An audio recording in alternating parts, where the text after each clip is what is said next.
Well, after those last two Michael Bay movies, we kinda needed this.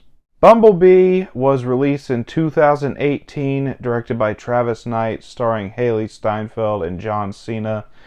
And yeah, my expectations for this movie after Age of Extinction and The Last Night, my expectations for this movie were honestly at an all-time low because this was still supposed to be a prequel to the Bayformers films. So imagine my surprise come December 2018 when the reviews for this movie started coming out and it was fantastic. So, yeah, when I finally went to go see it, I was actually excited and I was blown away. So, let's talk about Bumblebee, starting off with the good, and this is such a phenomenal movie, it's not even funny.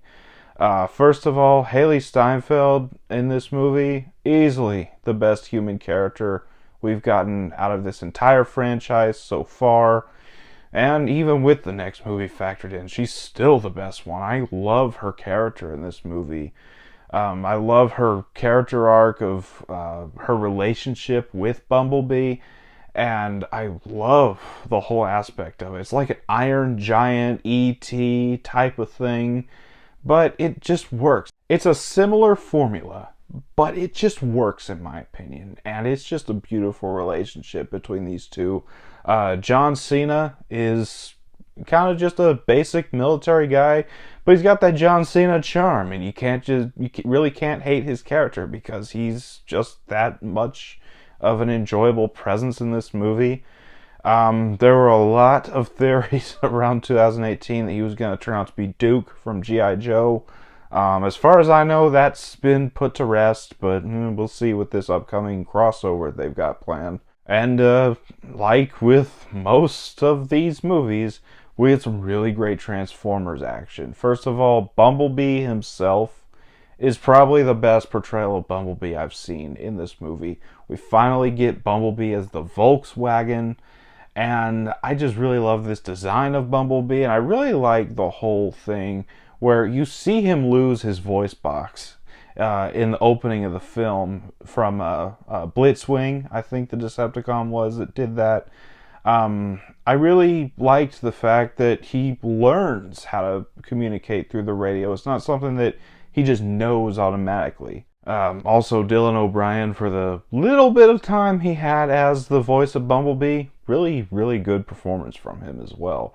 And like I said, Bumblebee, the character, has absolutely fantastic chemistry with Haley Steinfeld in this movie. They're both fantastic.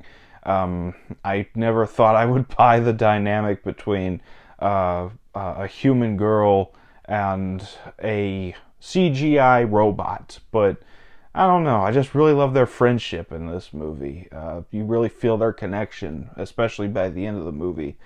And also, I love seeing the G1 designs in live action. I mean, throughout all the Michael Bay movies, they were a little over-designed. That's something I never touched on, but they were a little over-designed in those movies. But we got all the G1 designs in live action, and they looked absolutely fantastic, especially the Decepticons.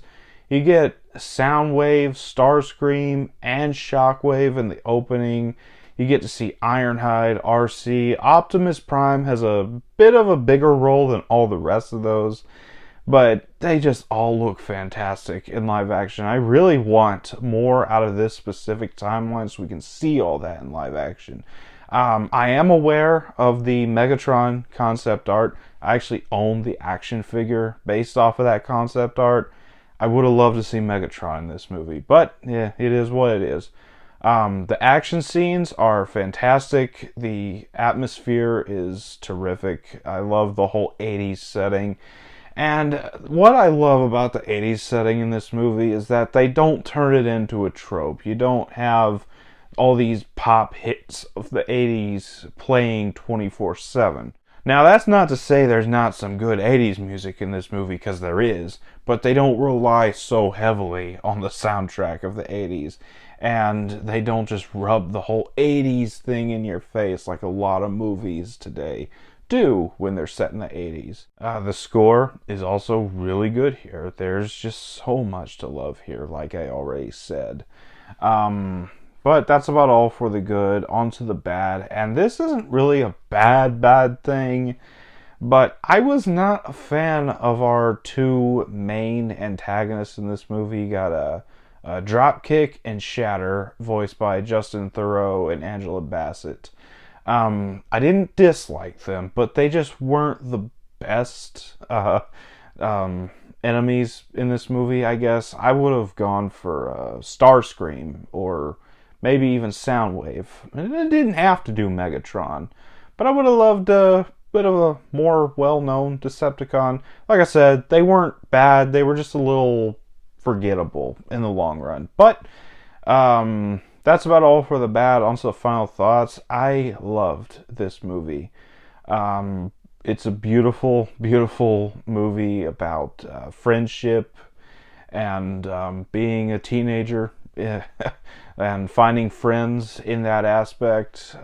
Yeah, Bumblebee is a winner. It's one of the best movies in this franchise, and I'm going to give it a 9 out of 10.